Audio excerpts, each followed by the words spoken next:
Bonjour, docteur Brigitte Toussaint. Bonjour. Merci d'accepter cette interview pour la nutrition.fr. Vous êtes l'auteur de Soleil, mensonges et propagande aux éditions Thierry Soucard. Et vous êtes donc médecin pratiquante à Paris et formé dans la micronutrition. Vous êtes passionné par la vitamine D, dont vous êtes aujourd'hui reconnue comme l'une des spécialistes en France. Donc merci de nous éclaircir sur ce sujet. Voilà, la vitamine D a été pour moi un thème d'étude au cours de mes études de micronutrition et alimentation santé. C'est vrai que ma spécialité, qui est la médecine physique et de réadaptation, m'a plutôt conduit au départ à m'intéresser à son action sur l'os, les muscles et la douleur. Mais finalement, sur les conseils des enseignants, je me suis intéressée aussi à l'immunité, au cancer. Et puis finalement, j'ai trouvé que la vitamine D agissait quasiment partout. C'est-à-dire, j'ai pas encore trouvé d'endroit où elle n'agisse pas. Et donc, ça a été le début d'une recherche passionnante pour moi. Hmm, J'ai hmm. envie de partager ça, bien sûr, avec mes confrères médecins ou les autres thérapeutes, et au-delà, avec le grand public, puisque je pense que tout le monde doit prendre conscience que cette vitamine est importante pour nous, et comme on en manque, eh bien, il faut faire quelque chose pour en prendre. Donc elle aurait un mauvais nom en fait. On l'appelle vitamine D, mais vous nous expliquez dans le livre qu'en fait on devrait, ça également, elle a d'autres rôles. Voilà, elle a un vrai nom puisqu'elle peut être apportée par l'alimentation, donc en ce sens le terme de vitamine convient, mais une fois qu'elle a été transformée dans l'organisme, elle a un fonctionnement quasiment hormonal puisque sa forme la plus active peut être synthétisée au niveau des cellules de notre organisme. Et donc elle a pour une de ses formes, puisque la vitamine D c'est quelque chose de très complexe, une action comparable à celle d'une hormone. Et Hmm, quand on comprend ça, on comprend bien que c'est très important. hmm. Et comment on la fabrique alors cette vitamine D? Alors cette vitamine D, on la fabrique sous l'action du soleil dans notre peau, au niveau des couches assez profondes de l'épiderme, sous les rayons du soleil.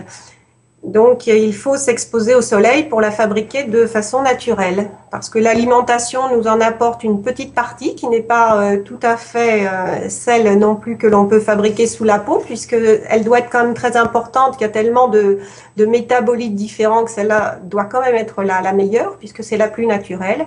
Et puis sinon, la supplémentation nous l'apporte. Et on en discutera un petit peu plus tout à l'heure sur comment faire. Mais donc quel est le rôle en fait de cette vitamine D sur notre santé? Quel est son intérêt et ses bénéfices? Parce qu'ils sont Alors, nombreux apparemment, voilà. beaucoup Bon, plus que ce dont on nous explique. la vitamine D, ça a été la vitamine de l'os depuis toujours, hein, c'est ce qu'on apprend. Donc c'est vrai qu'elle est essentielle pour l'os et au-delà de la minéralisation de l'os, maintenant on le sait qu'elle est aussi très importante pour constituer la trame des protéines de l'os. Hein, donc elle est vraiment essentielle, beaucoup plus que l'on savait à l'époque pour l'os.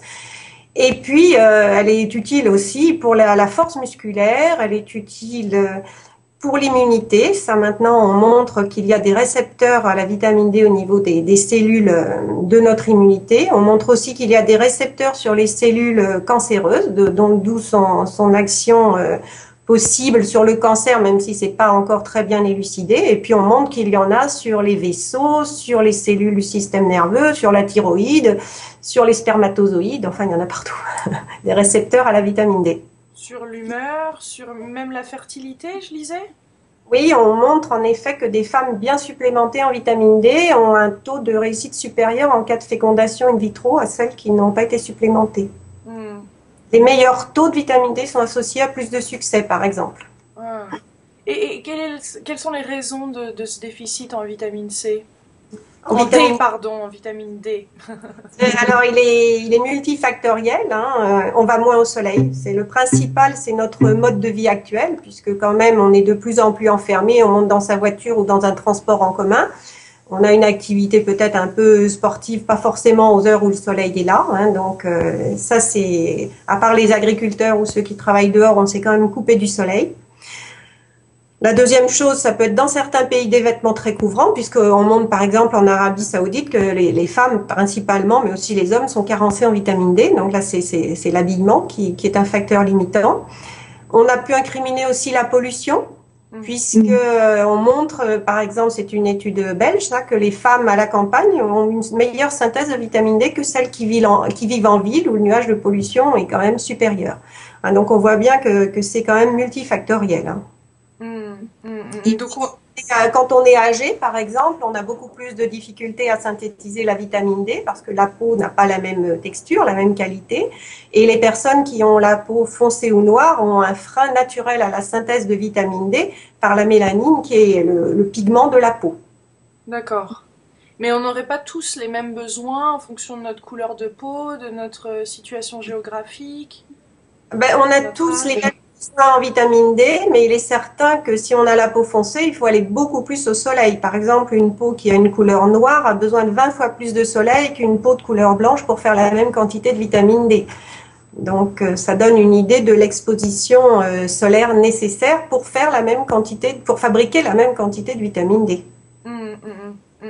Alors, comment on peut se supplémenter en vitamine D? Est-ce qu'il Alors, faut se supplémenter ou est-ce que des expositions régulières au soleil suffisent?